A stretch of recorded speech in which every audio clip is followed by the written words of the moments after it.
અત્યારે આનંદ રાઠી શેર્સના જીગર પટેલ જોડાઈ ગયા છે. જીગરજી, સ્વાગત છે આપનું. Very good morning. અને આપણે છેલ્લા બુધવારથી અત્યાર સુધીની વાત કરીએ તો બજારની અંદર જુઓ કોઈ બહુ મોટું પરિવર્તન આપણને આવતું જોવા નથી મળ્યું. નીચેમાં એક 23,800નું લેવલ છે, ઉપરમાં 24,400નું લેવલ છે, કે ઇન ધેટ કેસ 24,300નું લેવલ છે, કે જેની વચ્ચે જ બજાર કન્સોલિડેટ થયા કરે છે. આજે પણ આપણને 24,250થી થોડુંક રિજેક્શન આવ્યું છે. સમાચાર સારા છે, વૈશ્વિક બજારોથી સંકેતો સારા છે, છતાં પણ એવી સ્ટ્રેન્થ અત્યારે બજારની અંદર નથી આવી રહી. કઈ રીતે તમે અત્યારે બજારના સેટઅપને જોઈ રહ્યા છો? શું આ જ કન્સોલિડેશન આપણને આગળ વધતું દેખાશે? અને ખાસ કરીને નિફ્ટી બેંક જો ગઈકાલ સુધી અહીંયા લોઅર લો બની રહ્યા હતા, એ પેટર્ન આજે થોડીક અટકી છે. એટલે તમને લાગે છે કે અહીંયા પણ એક રેન્જ બાઉન્ડ કારોબાર 54,000 થી 56,000ની વચ્ચે જ આપણને જોવા મળશે? શું મત આપનો?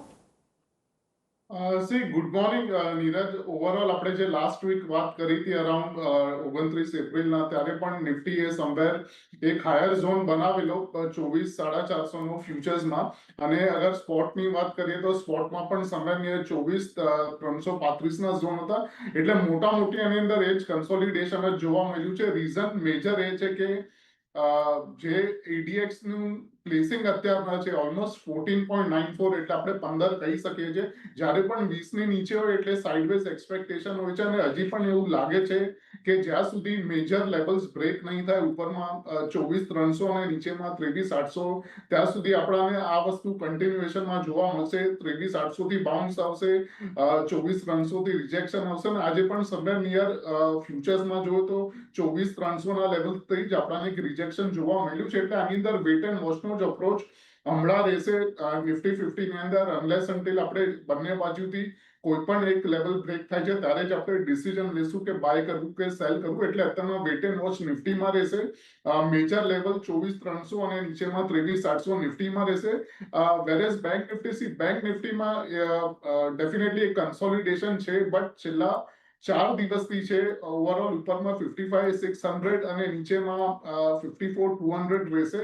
અને ADX નું પ્લેસિંગ પણ અગર આપણે બેંક નિફ્ટીનું જોઈએ તો ઓલમોસ્ટ 18.7 છે, થોડું વધારે છે નિફ્ટી કરતા. એટલે આની અંદર એક વખત આપણને ઓવરઓલ નીચેના લેવલ્સ એક બાઉન્સ બેક જોવા મળશે. બીકોઝ જે રીતે બેંક નિફ્ટી ટોપથી નીચે આવી છે, 57,400 ના લેવલ્સ હતા ટોપના, અને રિસેન્ટલી 54,300 છે.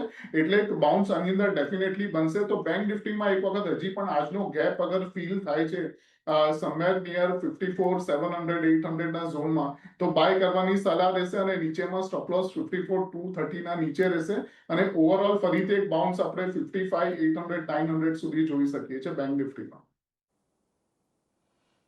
એટલે જો અહીંયાથી ખાસ કરીને તમને વેટ એન્ડ વોચની જ સલાહ બનતી દેખાઈ રહી છે ઓવરઓલ નિફ્ટી માટે. નિફ્ટી બેંકમાં પણ બાય ઓન ડિપ્સની જે એક રણનીતિ રાખવાની છે, એટલે એના પર એક ધ્યાન રાખતા રહીશું. બંનેની અંદર આજના દિવસે તમને એક પોઝિટિવિટી જોવા મળી રહી છે, એટલે એના પર તો તમારે ખાસ ધ્યાન રાખવાનું છે. પરંતુ આગળ વધીને